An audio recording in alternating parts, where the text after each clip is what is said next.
morning class. Welcome to the RKP online classes. So, now we are going to proceed with the syllabus and you are going to study the chapter electric current and its effect. Electric current और उसके effects पे. कितना magic है ना दुनिया में. We are going to just switch on. एक switch on करते हैं and what happens? Light हो जाती है पूरे बल्ब की बिल्कुल हमारे रूम में and मुझे बहुत तेज गर्मी लगी. We are just going to एक बटन ही तो हम प्रेस करते हैं, या तो हमारा एसी चल जाता है या फिर एटलीस्ट हमारे फैन जो है वो वर्किंग कंडीशन में आ जाते हैं. सो इट्स लाइक अ मैजिक कि एक बटन प्रेस करा और लाइट जल गई, एक बटन प्रेस करा तो फैन हमारा रोटेट करने लग जाता है, हमारा एसी वर्क करने लग जाता है. So it's like a magic for us that how it's happen. So हर एक मैजिक के पीछे कुछ ना कुछ रीजंस होते हैं that how it's going to take place. In the same way एक स्विच ऑन करते ही लाइट कैसे जलती है, एक स्विच ऑन करते ही फैन कैसे चलता है, एक स्विच ऑन करते ही एसी कैसे चलता है. We are going to study about all the things that what is in reality happening with the complete things जो हम आपस में देख रहे हैं, जिसे हम एक तरह से एक मैजिक का नाम दे रहे हैं. आखिर वो रियलिटी वो चीजें हो कैसे रही हैं.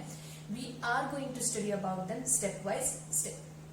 सो the first thing, proceeding the further, first of all we have to know the meaning of the chapter. chapter का नाम का मतलब पता होना चाहिए ना. the chapter name is electric current. electric current हमारे chapter का नाम है. तो electric current में सबसे पहले वर्ड, अगर हम electric current की ही definition देखते हैं तो electric current का मतलब होता है that is the flow of electric charges. flow of electric charges, जो हमारे इलेक्ट्रिक चार्जेस होते हैं जिनका फ्लो होता है. फ्लो मीन्स द मूवमेंट, जो मूवमेंट होती है इलेक्ट्रिक चार्जेस की, that is the electric current. Now I have use the word charges. Charges क्या है? चार्जेस जो यहाँ पे है आपके कुछ पार्टिकल्स होते हैं जो क्या कर रहे हैं, जो मूव कर रहे होते हैं. नाउ और थोड़ा सा ध्यान से देखते हैं आखिर ये पार्टिकल्स क्या होते हैं. तो ये पार्टिकल्स होते हैं हमारे electrons. These particles are the electrons. So the flow of electrons is the electric charge, sorry is the electric current. electric current होता है. तो आप बोले इलेक्ट्रिक करंट की डेफिनेशन में फ्लो ऑफ इलेक्ट्रिक चार्जेस, और अगर आप बोलते हैं flow of the electrons, that is the same thing. अब दिमाग में क्वेश्चन आता है इलेक्ट्रॉन्स क्या है, what are the electrons. So let's start with a little bit about the electrons. की इलेक्ट्रॉन्स क्या होते हैं. हम जानते हैं कि हमारे चारों तरफ बहुत सारी चीजें हैं. It can be bench, it can be chair, it can be in this marker. जो हमारे चारों तरफ जितने भी बेटा जी मैटर है या मटेरियल है, when we start breaking it, जब हम इसको छोटे से छोटे टुकड़ों में तोड़ने की कोशिश करते हैं और वो बेहद छोटे छोटे पीसेस में जो लास्ट सबसे छोटा स्मॉलेस्ट पीस बचता है, दैट इज एटम. जैसे हम अपनी ह्यूमन बॉडी की बात करते हैं, हमारी पूरी बॉडी किससे बनी हुई है, छोटे छोटे सेल्स से बनी हुई है. सेल्स जो कि आपको फर्स्ट चैप्टर में बता चुके हैं सेल के बारे में. ऐसे ही जो मेरे चारों तरफ मैटर है, मटेरियल है, मैं आपको बेंचेस बता चुकी हूँ, डेस्क्स बता चुकी हूँ, दिस मार्कर बता चुकी हूँ. That is made up of the smallest unit, that is atom. Atom से बने होते हैं और एटम के अंदर आपके 3 सब एटॉमिक पार्टिकल्स, मतलब इस एटम के अंदर भी छोटे छोटे हमारे और सब एटॉमिक पार्टिकल्स होते हैं. It is made from proton, electron and neutron. The same word, electron. So proton is denoted by the short form P, electron by E, neutron by N. अब इनके ऊपर कुछ ना कुछ हमारे चार्जेस होते हैं. तो प्रोटॉन के ऊपर जो चार्ज होता है that is positive, so it's P positive. Electron के ऊपर जो चार्ज होता है that is negative, so it's negative 1. I have denoted with E minus. And neutron is neutral, it will be having no charge over it. उसके ऊपर कोई भी charge नहीं होता है.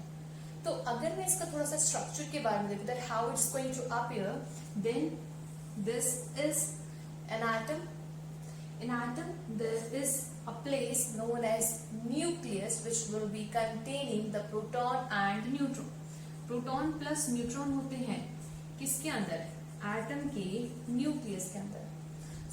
Where are the electrons? Electrons are revolving around it.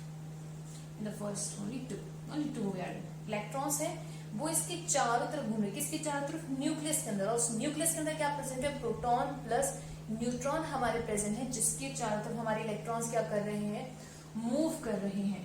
तो electrons क्या करते हैं, हमारी मूवमेंट शो करते हैं या फिर क्या शो करते हैं, फ्लो। लेकिन प्रोटॉन और न्यूट्रॉन हमारे फ्लो नहीं कर रहे, क्योंकि कहाँ है वो, सेंटर में, न्यूक्लियस के अंदर प्रेजेंट है। So proton and neutron are not moving, not flowing. तो अब हमने बात करें इलेक्ट्रिक चार्जेस कब होता है, जब फ्लो होता है। तो फ्लो किसका हो रहा है, only the flow is happening of electron. So it is the flow of electrons or the movement of the electric charges, or the you can say the flow of electric charges known as the electric current. तो यहाँ पे मैंने electron word क्यों use करा, I think now you can understand why is the flow of not proton, not the flow of neutron, because they are not moving और electrons are revolving around the nucleus, that's why it's the flow of electrons, which we are going to call it as the definition of electric current. Now this current, I have used the word current. Current is having its SI unit. आपको बताइए हर एक की unit होती है, like distance travel करते हैं, that is we having a unit metre, time है तो सेकंड है। तो इसी तरह से जो करंट है और जो करंट की यूनिट है, that is denoted by A, that is ampere. Ampere बोलते हैं, ये हमारी क्या होती है, करंट की आपकी यूनिट होती है, जिसे हम बहुत ही आसानी से क्या कर सकते हैं, मेजर कर सकते हैं। That was up to the definition of the electric current. Now we are going to start with the next topic, which is in this chapter only, that is the direction of flow of charges or of the electric current. की जो हमारी direction होती है flow of charges का, ये जो electric current है उसकी डायरेक्शन क्या होती है। डायरेक्शन मतलब बेटा जी वी नो दैट कि इन केस अगर मेरा स्कूल इस डायरेक्शन में, तो मैं सीधी सीधी इसी डायरेक्शन में जाऊंगी ना, I am not going to move on the back side, पीछे की तरफ अपोजिट डायरेक्शन में तो नहीं जाऊंगी। सो इसी तरह से जो हमारे इलेक्ट्रिक चार्जेस होते हैं उनके भी फ्लो का एक पर्टिकुलर डायरेक्शन होता है। सो अर्ली पीपल्स, जो हमारे एंशिएंट टाइम के लोग थे, the early one means the ancient time, at that time electron was not discovered. उस टाइम पे इलेक्ट्रॉन्स की डिस्कवरी आपकी नहीं हुई थी। So they used to think कि जो हमारे इलेक्ट्रिक करंट है that is due to the flow of the protons. According to them protons की फ्लो की वजह से जो है इलेक्ट्रिसिटी जनरेट हो रही है, और क्योंकि उस वक्त प्रोटॉन हमारे डिस्कवर हो चुके थे। So they said is like it a conventional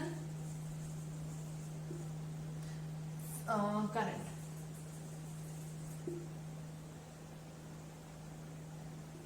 conventional current.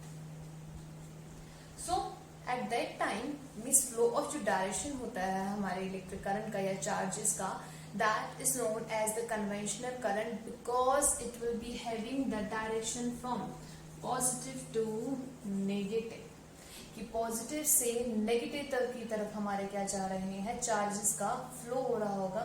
So positive से नेगेटिव की फ्लो जो हमारा होता है, that is known as the conventional current. Conventional current की डायरेक्शन बता रखी थी। लेकिन रियलिटी में अगर हम यहाँ पे देखें कि हमारे जो फ्लो हो रहा है इलेक्ट्रॉन्स का, रियलिटी में फ्लो हो रहा है जो इलेक्ट्रिक चार्जेस का, वो रियलिटी में होता किसकी वजह से, दैट इज ऑफ इलेक्ट्रॉन। और लेकिन इलेक्ट्रॉन उस वक्त डिस्कवर नहीं हो रहे थे, तो हमने उस वक्त कन्वेंशनल करंट को लिया। कन्वेंशनल करंट के अकॉर्डिंगली क्या कहा कि that is according due to the mainly of the proton, और प्रोटॉन के होने की वजह से हमने क्या कहा, yes it is occurring due to proton, so it is a conventional current, ये हमारा conventional। लेकिन जब इलेक्ट्रॉन्स की डिस्कवरी हुई, after the time when the electrons was discovered, जब हमारे इलेक्ट्रॉन्स की डिस्कवरी हुई, then we get to know that no the current is flowing just because of the electron. तो at that time we get to know that the reality, the direction of current is from negative to positive, कि हमेशा reality में जो direction होती है वो negative से कहाँ होती है, पॉजिटिव की तरफ होती है, जो हमारी इलेक्ट्रिक करंट की डायरेक्शन होती है। तो बड़ा कंफ्यूजिंग हो गया, हमें समझ में नहीं आ रहा कि हम करंट की डायरेक्शन कौन से मानेंगे, हम पॉजिटिव टू नेगेटिव मानेंगे, नेगेटिव टू पॉजिटिव मानेंगे। हमारे लिए किसी प्रॉब्लम क्रिएट हो गई, because according to our elders, हमारे एंशिएंट लोगों के accordingly that is from positive to negative, लेकिन रियलिटी साइंटिफिक फैक्ट के अकॉर्डिंगली जो सही है that is negative to positive. तो ऐसे हम अपने बड़े बुजुर्गों की बात को मना भी तो नहीं कर सकते। सो जस्ट फॉर देम ये कंसेप्ट बहुत ही पुराना चलता आ रहा था, तो उसके वजह से हम कह देते हैं कि yes is from positive to negative, but in reality ये नेगेटिव रहेगा। तो हम अगर आपके डायग्राम में शो भी करते हैं तो जो फ्लो ऑफ करंट दिखाते हैं वो फ्लो ऑफ करंट हमेशा ही हम पॉजिटिव टू नेगेटिव दिखाएंगे, just because it was discovered earlier. Fine. तो इन केस आप एक रूम में, मैंने अभी फिर से बताया, हम फिर से इसको एग्जांपल लेके चलते हैं कि हम एक रूम में एंटर करते हैं, स्विच ऑन करते हैं, तो क्या होता है, इलेक्ट्रिक करंट जनरेट होता है और हमारा बल्ब क्या करना स्टार्ट कर देता है, ग्लो। तो ऐसा क्या कंप्लीट वो पाथवे है, ऐसा कंप्लीट क्या पाथ है जिसकी वजह से हमारा वो फ्लो। सो कंप्लीट कौन सा पाथवे होगा, लाइक मेरे पास ये स्विच है जो लगा हुआ है, और इस स्विच पे को मैंने जैसे ही प्रेस करा तो जो मेरी दीवार पे that the bulb was their start glowing. तो इस तरह से बना सकते हैं हम कि इस तरह कुछ सर्किट हमारे दीवारों में जो वायर्स लगे हुए हैं वो कुछ इस तरह से होगा। तो अगर ये स्विच ऑन है, इसको हमने ऑन प्रेस कर दिया है, तो क्या होता है, it start glowing, means the bulb glow. But it is if of condition, अगर वो ऑफ की कंडीशन है तो ये क्या कर देता है, स्टॉप ग्लोइंग, अब वो ग्लो नहीं करता। तो अगर इस चीज को हम देखें कि आखिर ये क्या डायग्राम में इस तरह से बना रही हूँ, क्या ऑन है क्या ऑफ है, तो हम यहाँ पे पढ़ने वाले हैं about the circuit. Circuit complete, circuit के बारे में। कंप्लीट वो पाथवे जिसके थ्रू इलेक्ट्रिक करंट आपका ट्रेवल कर रहा है, जिसकी वजह से बल्ब जलता है, ये हमारे फैन क्या करते हैं, रोटेट कर रहे हैं, इसके बारे में हम स्टडी करेंगे। Fine.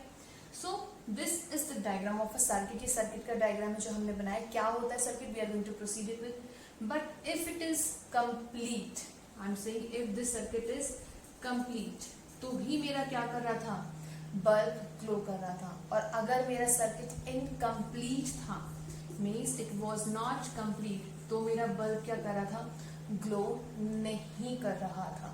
So this is a journal. अब मैंने, आप ध्यान से देखोगे तो मैंने यहाँ पे क्या लिखा, स्विच की कंप्लीट स्पेलिंग लिखी है, बल्ब की कंप्लीट स्पेलिंग लिखी है। चलो मैं स्पेलिंग छोड़ देती हूँ, मैं इसको बनाना स्टार्ट कर देती हूँ। सो अगर मैं यहाँ पे बल्ब बनाऊं और फिर इसको बनाने की कोशिश कर रही हूँ, यहाँ पे मैं स्विच बनाने की कोशिश कर रही हूँ कि मेरा स्विच कैसे बनेगा, तो आपने देखा होगा ये काफी टाइम कंज्यूमिंग है, इसमें मेरा टाइम बहुत वेस्ट हो रहा है। और हम जानते हैं कि हमारी मशीन, जो बड़ी बड़ी कितनी सारी मशीनें होती है जो हमारे घरों में चीजें लगी हुई है इलेक्ट्रॉनिक्स वगैरह वाली, वो छोटी नहीं है, वो बहुत बड़ी बड़ी है। तो उसके अंदर ऐसे सिंपल डायग्राम बार बार बनाना हमारे लिए, हमारे जो टाइम है वो बहुत कंज्यूम कर लेता है। तो इस टाइम को हमें बचाने के लिए, इसको कम करने के लिए हमने क्या करा है, सर्किट जो है हमारा, इसमें जो चीजें यूज कर रहे हैं, जिसके कंपोनेंट्स हैं, उन कंपोनेंट्स को हमने किसमें कन्वर्ट कर दिया है, सिंबल्स में। We have converted them into symbols. So we are going to start with the components. जो कंपोनेंट्स हैं जो आपके सर्किट के हैं, लाइक उसमें हम यूज कर रहे हैं wire, we are using the bulb, we are using the switch. Fine. और हम क्या यूज कर सकते हैं, और there will be other thing ना, रेजिस्टेंस होता है, आप जाके आगे पढ़ने वाले हो इनके बारे में कि रेजिस्टेंस क्या होता है, वायर है, क्रॉसिंग ओवर है, बल्ब है।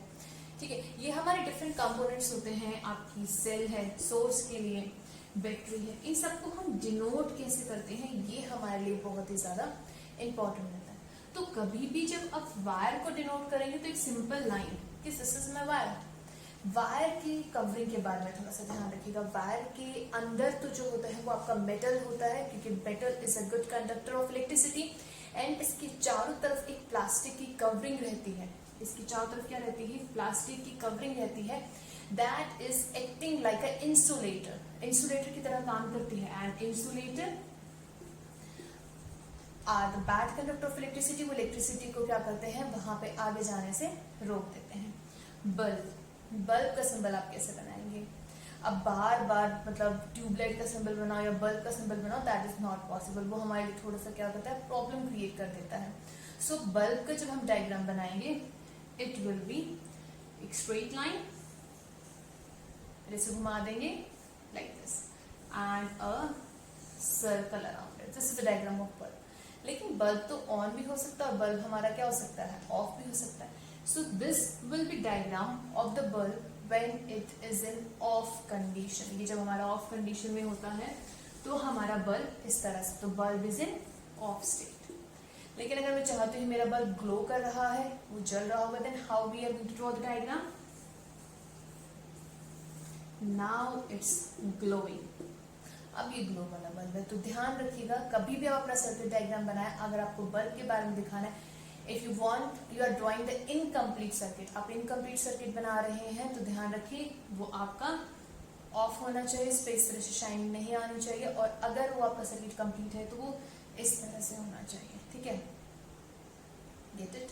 अब इसके बारे में हम बल्ब के बारे में और भी बहुत सारी चीजें पढ़ेंगे कि बल्ब के अंदर कौन सी गैस होती है, कौन सा फिलामेंट है, कौन से इसके अंदर मेटल यूज होते हैं. We are going to study one by one in the next video.